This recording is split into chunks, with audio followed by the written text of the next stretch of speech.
اعوذ باللہ من الشیطان الرجیم بسم اللہ الرحمن الرحیم وبہ نستعین انہ خیر ناصر و معین والصلاۃ والسلام علی رسولہ الکریم و اہل بیتہ الطیبین الطاہرین المعصومین ولعنۃ الدائمۃ علی اعدائہم من یوم العداوۃ الی یوم الدین اما بعد فقد قال اللہ تبارک و تعالی فی کتابہ الحکیم بسم اللہ الرحمن الرحیم عالم الغیب والشہادہ وہو الحکیم الخبیر۔ پروگرام اصول دین کے ساتھ محمد اصغر یزدانی آپ کی خدمت میں حاضر، اور اس پروگرام کے تحت ہم اصول دین میں سے توحید پہ گفتگو کر رہے ہیں، اور توحید پہ گفتگو کرتے ہوئے ہم اللہ رب العزت کی صفات ثبوتیہ کا ذکر کر رہے ہیں۔ عموماً وہ چیزیں کہ جو اللہ رب العزت کے لیے ثابت کی جاتی ہیں، جو اس میں پائی جانی چاہیے، ان کو صفات ثبوتیہ کہا جاتا ہے، اور وہ چیزیں کہ جو اس کی ذات کے لائق نہیں، ان کو صفات سلبیہ کا نام دیا جاتا ہے۔ صفات ثبوتیہ پہ بھی علماء نے بہت تفصیلی گفتگو کی ہے، اور صفات سلبیہ پہ بھی۔ صفات ثبوتیہ کو ہم نے شروع کر رکھا ہے، اور آج ان صفات ثبوتیہ میں سے ایک صفت آگے عرض کرنا چاہتے ہیں، اور وہ یہ کہ اللہ حکیم ہے۔ جب اس بات کا تذکرہ کیا جاتا ہے کہ اللہ حکیم ہے، تو سب سے پہلے تو میں سمجھتا ہوں کہ اس اللہ کے حکیم ہونے کا کیا معنی ہے، اس کا مفہوم کیا ہے۔ اس کے معنی و مفہوم کو عرض کرنے کے لیے اس بات کا عرض کرنا ضروری سمجھتا ہوں کہ جب بھی کوئی انسان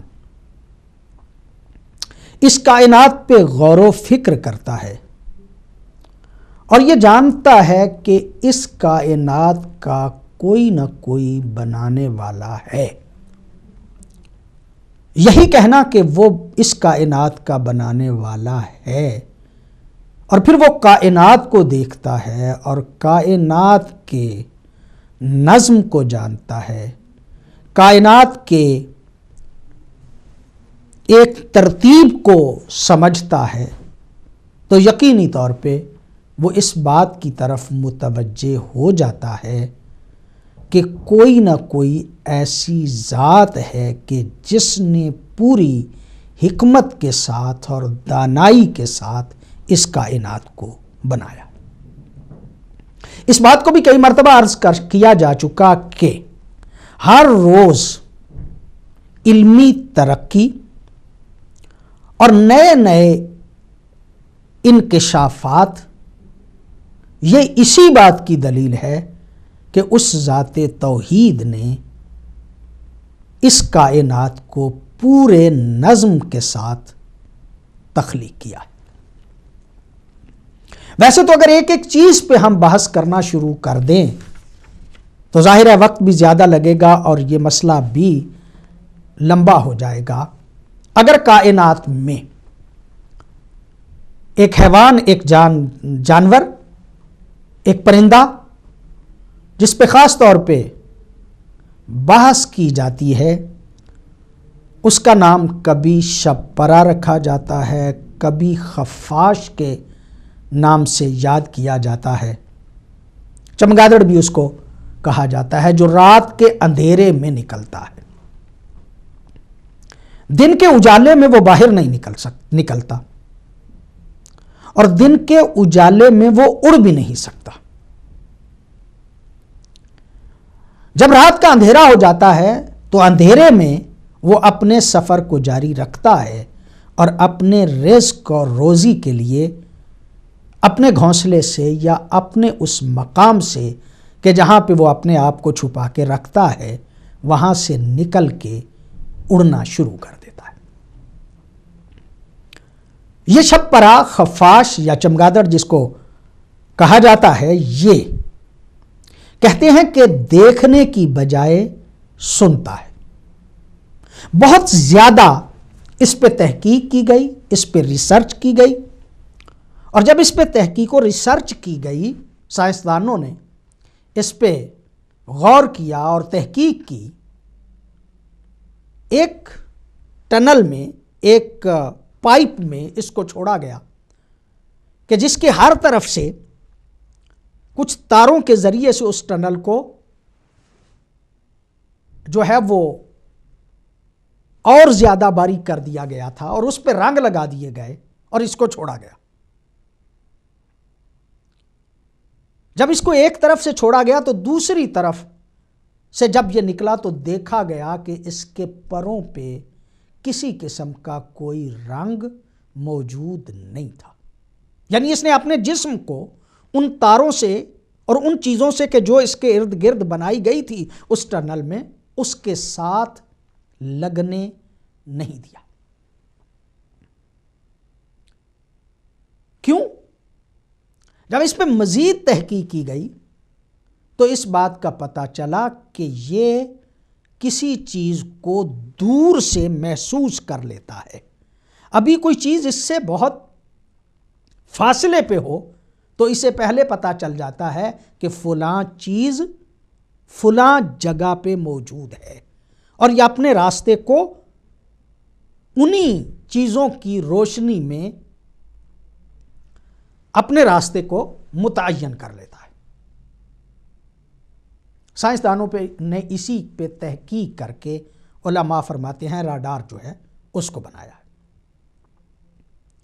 یہ راڈار بھی یہی کرتا ہے کہ چیز کوئی بہت دور ہوتی ہے تو یہ پہلے سے محسوس کر لیتا ہے وہ کتنے فاصلے پہ ہے اور وہ کب آگے بڑھے گی اور کس طرف وہ چیز جو ہے وہ رخ کر رہی ہے۔ ویسے جانور تو کسی پہ بھی بحث کی جا سکتی تھی اور کسی کے حوالے سے بھی گفتگو جو ہے وہ کی جا سکتی تھی۔ خفاش کی بات، شپرے کی بات، اس چمگادڑ کی بات اس لیے کی گئی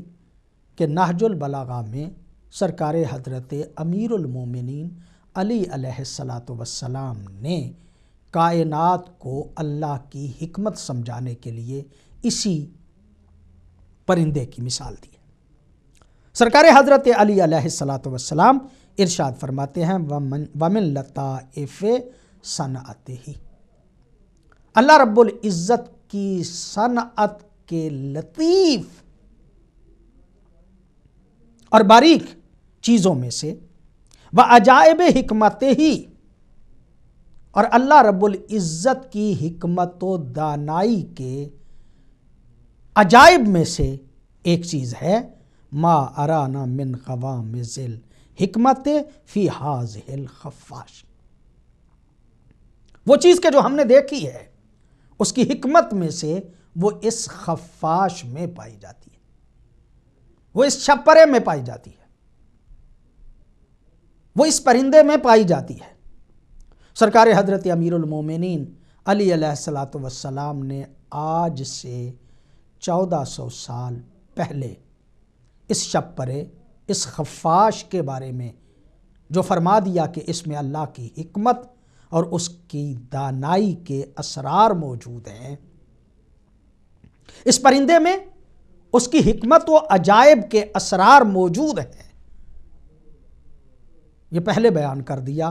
تاکہ بعد والے خاص طور پہ اس پرندے پہ تحقیق کریں، خاص طور پہ اس پہ غور و فکر کریں، اور جب وہ غور و فکر کریں گے تو ان کے لیے اللہ کی حکمت و دانائی کے راز جو ہیں وہ واضح ہو جائیں گے۔ اگر ہم اس بات کو دیکھیں کہ وہ نباتات کہ جو پہاڑوں پہ ہوتے ہیں ان میں اپنے وجود کو باقی رکھنے کے لیے کس قدر طاقت زیادہ ہوتی ہے گرمی اور سردی کو برداشت کرنے کی بنسبت ان نباتات کے کہ جو زمین پہ ہوتے ہیں، جو ہموار جگہ پہ ہوتے ہیں، جو ایسی جگہ پہ ہوتے ہیں کہ جہاں آب یعنی پانی کثرت سے موجود ہوتا ہے۔ پانی کے کنارے اور پانی میں رہنے والے نباتات یعنی پودے جو ہیں ان کی ساخت اور ان کی گرمی اور سردی کا برداشت کرنے کا انداز اور ہے بنسبت ان نباتات اور ان پودوں کے کہ جو پہاڑیوں کی چوٹیوں پہ رہتے. یہ اللہ رب العزت کی حکمت و دانائی ہے کہ پانی کے قریب رہنے والے پودے جو ہیں ان میں رطوبت زیادہ پائی جاتی ہے اور وہ کہ جو پہاڑیوں کی چوٹیوں پہ ہوتے ہیں ان میں رطوبت کم پائی جاتی ہے، لیکن اپنے وجود کو زیادہ دیر تک قائم رکھنے کے لیے ان میں قوت و طاقت خالق حقیقی نے زیادہ رکھی ہے. اللہ رب العزت نے ان چیزوں کو موزوں کیوں بنایا؟ پہاڑی پہ رہنے والے پودے میں قوت طاقت کیوں زیادہ رکھی اور پانی کے قریب رہنے والوں کے لیے ان میں رطوبت زیادہ رکھی اور ان کو سردی اور گرمی سے بچنے کے لیے ان کا جو ہے وہ قوت و طاقت اور رکھی؟ یہ ایک موضوع، ایک موزونیت رکھی گئی، ان کو ایک متوازن اس ذات توحید نے پیدا کیا. خفاش میں ایک نظم پیدا کیا گیا. شب پرے میں گویا ایک اللہ رب العزت نے ایسا نظم اور ایسی اپنی حکمت رکھی. کیوں؟ یہ کائنات کا منظم ہونا اور کائنات کا متوازن ہونا یہ اس کی حکمت کی دلیل ہے.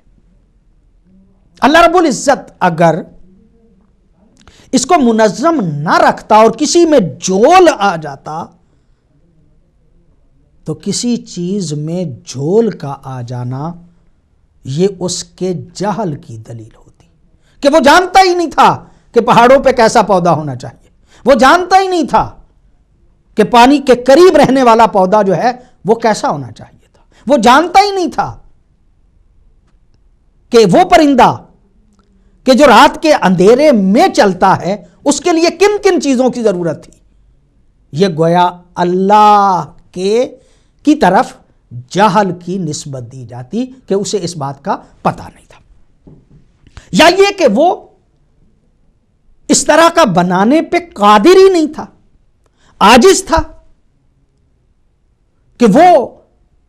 درخت کی چوٹی پہ اگر کسی پودے کو پیدا کرتا ہے اور وہ پودا ایسا پیدا کر دیتا ہے کہ جس میں زیادہ دیر رہنے کی اور صحرا میں زیادہ دیر رہنے کی وہ قوت و طاقت ہی نہیں رکھتا، تو اس کا مطلب یہ کہ عاجز ہے. وہ ذات کہ جس کی طرف جہل کی نسبت دی جا سکے، جہالت کی نسبت دی جا سکے، وہ ذات کہ جس کی طرف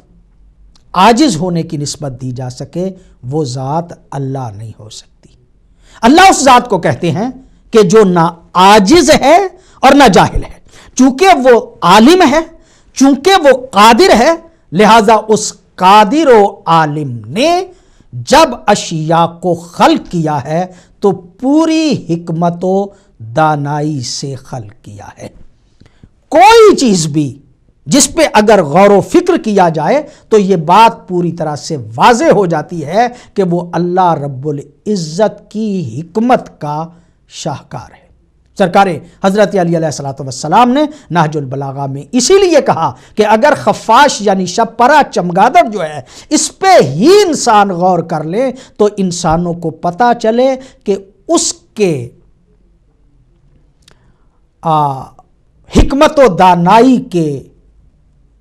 عجائب اور اس کی حکمت و دانائی کے شاہکار اس میں کس قدر پائے جاتے ہیں. حکمت کا ایک معنی اور بھی کیا جاتا ہے اور وہ یہ کہ حکیم وہ ہے کہ جو اچھے کام کرے اور کبھی بھی وہ برا کام نہ کرے، کبھی کام نہ کرے. حکیم وہ ہوتا ہے جو عبث کام نہ کرے. حکیم وہ ہوتا ہے جو لغو کام نہ کرے. بے مقصد کام کرنے والا حکیم نہیں ہوتا. فعل الحکیم لا یخلو عن الحکمہ. حکیم کا کوئی کام بھی حکمت سے خالی نہیں ہوتا. یعنی یہ جو بے مقصد کام کرتے ہیں یہ بنیادی طور پہ دانا نہیں ہوتے، یہ حکیم نہیں ہوتے۔ اللہ بے مقصد کام نہیں کرتا، لاغو کام نہیں کرتا، اللہ رب العزت عبث کام نہیں کرتا، اور اللہ رب العزت جب کام کرتا ہے تو کبھی نہیں کرتا۔ کبھی کام کرنے والا کبھی بھی حکیم نہیں ہو سکتا، دانا نہیں ہو سکتا۔ اللہ رب العزت حکیم ہے، اور حکیم جب بھی کوئی کام کرتا ہے تو اس کا مقصد یہ ہوتا ہے کہ وہ اپنے ہدف تک پہنچے۔ اس نے جو ایک غرض اور مقصد کسی چیز کا معین کیا ہوا ہے، وہ چیز اس اپنے ہدف اور مقصد اور غرض تک پہنچے۔ اللہ رب العزت نے انسانوں کو پیدا کیا، کیا غرض تھی انسانوں کے پیدا کرنے کی؟ قرآن حکیم نے واضح لفظوں میں وہ الفاظ جو ہیں وہ استعمال کیے کہ ما خلقت الجن والانس الا لیعبدون، میں نے جنوں اور انسانوں کو پیدا نہیں کیا مگر مقصد یہ تھا کہ وہ میری عبادت کریں۔ علماء کہتے ہیں کہ عبادت کریں گے تو کیا فائدہ ہوگا؟ اس ذات توحید کی عبادت کیا کریں گے اگر جن اور انسان، تو اس کا حاصل کیا ہوگا، اس کا نتیجہ کیا نکلے گا؟ کہا جاتا ہے کہ وہ تکامل پیدا کر لیں گے۔ یہ اپنے طور پر مسلم کہ اللہ رب العزت اس غرض کی طرف محتاج نہیں ہے۔ غرض کا فائدہ جو ان چیزوں کے پیدا کرنے کی غرض ہے، اس کا بھی فائدہ اسی چیز کی طرف پلٹتا ہے۔ یہ جو اللہ رب العزت نے انسانوں اور جنوں کو عبادت کے لیے پیدا کیا تو مقصد یہی تھا کہ یہ جن اور انسان جو ہیں یہ اپنے اندر تکامل پیدا کریں، روحانی طور پہ ترقی پیدا کریں۔ اگر پستی میں ہیں تو وہ پستی سے بلندی کی طرف جائیں، وہ اپنے اندر روحانی تکامل پیدا کریں، یہی ہدف اور مقصد تھا۔ انسانوں کی غرض خلقت تکامل ہے، پستی سے بلندی کی طرف جانا ہے، ارتقاء ہے، وہ بلندی کے مراحل جو ہیں ان کو طے کریں۔ یہ بھی اپنے طور پہ مسلم کہ جب ہدف اور مقصد یہ ہے انسانوں کی تخلیق کا کہ وہ تکامل پیدا کریں اور وہ آگے بڑھیں، ترقی کریں، چونکہ انسان پوری طرح سے علم و فضل میں کامل نہیں ہے، وہ جو آگے بڑھتا ہے تو اس میں ترقی آ رہی ہے دن بدن۔ پہلے دن سے ہر انسان کسی چیز کو پوری طرح سے نہیں سمجھتا، وہ یہ نہیں سمجھتا کہ اس کے لیے اچھا کون سا ہے اور برا کون سا ہے۔ بعض چیزوں کو سمجھتا ہے